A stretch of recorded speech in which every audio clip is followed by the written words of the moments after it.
Hey, what is up, YouTube? You already know who it is. It's me once again, Lou, the Intelligent Hustler, coming at you once again with another video. And in today's video, I'm going to tell you guys the entire story on how I almost made the transition from being a delivery driver to becoming a entry-level stockbroker at one of the top trading firms slash investment banks in the nation, in the country, in a matter of about 3 months and without a college degree. So let's get started. So basically, my journey started out, I was working at Breco, St. Louis Panera Bread Company. For you guys that are outside of St. Louis, Missouri, we just call it Breco. I don't know why. Don't ask me why. You know, that's just how it is out here, I guess. So, I was working as a delivery driver. I was working my butt off. And at the same time, I was learning on my own about the stock market. I was learning stocks. I was learning about bonds. Basically any business or finance related things, subjects. I took it upon myself to learn as much as possible. So I would work during the day, sometimes a few night shifts here and there, but usually at night, whenever I had extra time, I would go home and just study, learn the charts, learn the patterns, you know, the candlesticks, and you know, I was heavy into learning how to day trade, because I have a close group of friends of mine who are heavy into day trading and swing trading. So I was like, I want to be part of that, so let me learn as much as possible. So at the time, I was working there for about 5 to 6 months, and I have a friend of mine, and at the time, her boyfriend, he got hired at TD Ameritrade, and because me, her, my mom, basically my family, we're all from the same country. My mom knows her family very well, and my mom is kind of cool with her on a certain level. So she told my mom, like, hey, my boyfriend got hired at this place and he doesn't have a college degree, and so forth and so on. So my mom told me the news, right? So I found it very interesting, and I was like, oh, let me look it up. So I did my research. I saw that TD Ameritrade, and they were merging with Scottrade at the time. So I decided to apply for the job. I was like, if homeboy got in, why can't I get in as well? So I applied for it. Waited a few weeks.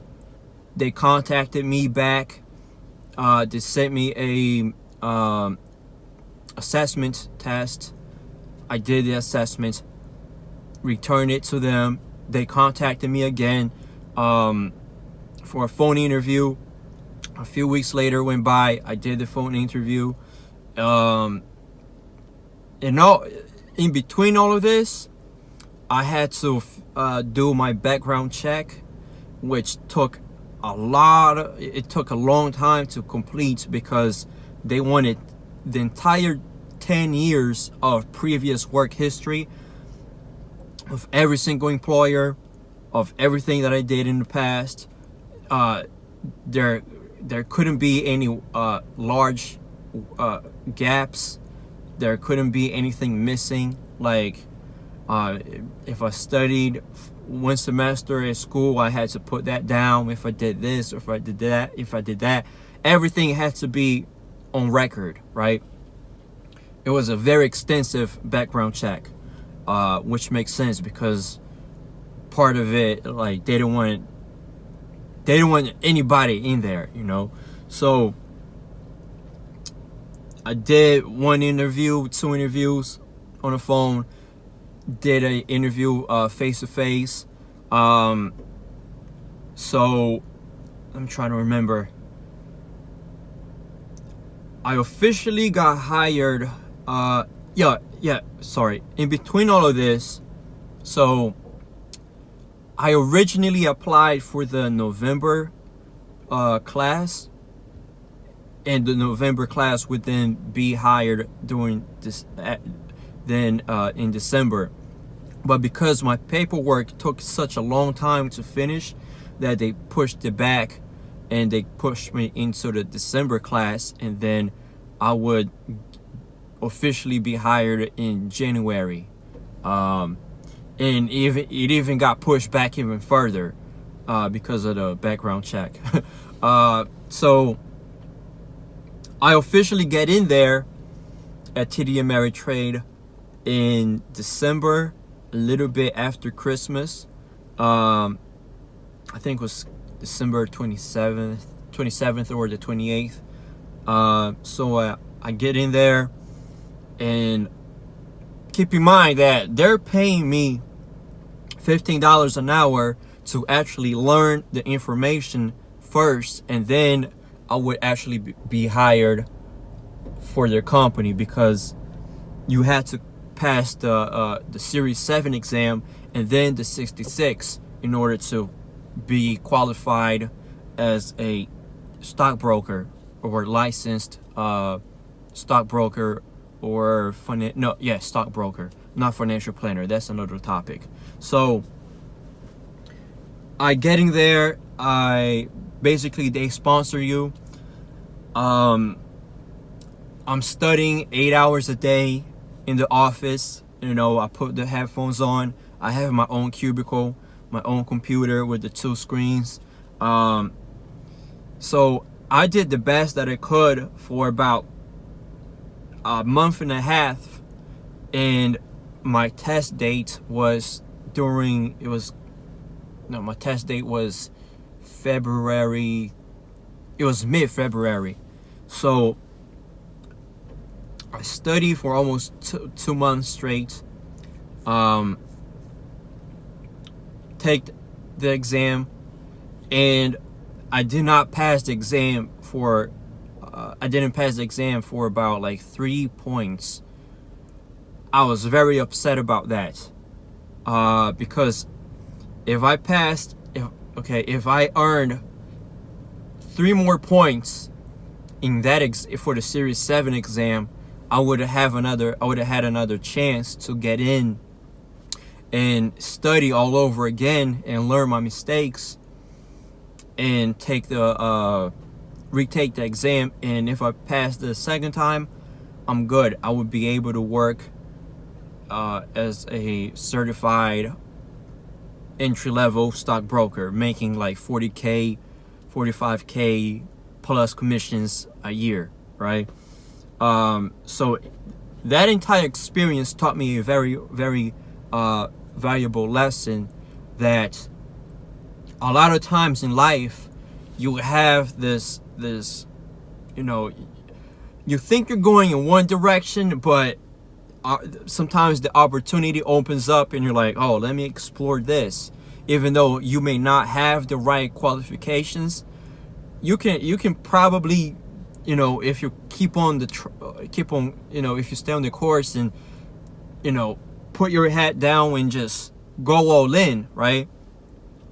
You can actually get some incredible results in something that is brand new to you, right? And the thing that I know that threw me off was that I spent a lot of time prior to this learning how stocks and markets worked from a day trader and swing trader perspective. Okay, once I got into the industry, I see that they barely have anything as far as charts and day trading techniques, because you're not really a day trader. You're just getting on the phone and you're selling stock to the customers, and you cannot move a single stock, you cannot close a single position without your customer's approval. Okay, this is very different from the world that me and my friends come from, where we can just get on the computer, type in the trades, open the trade, close the trade whenever. It's a different ball game. So that was the most eye-opening experience to me, as far as like really getting into the into the financial industry and learning how it works from the inside out, as opposed to learning how it works from the outside in. Okay, that's all that I have for you guys today. I hope you like this video. Please subscribe to the channel as well, and I will have more content like this coming out real soon. So peace out and keep hustling.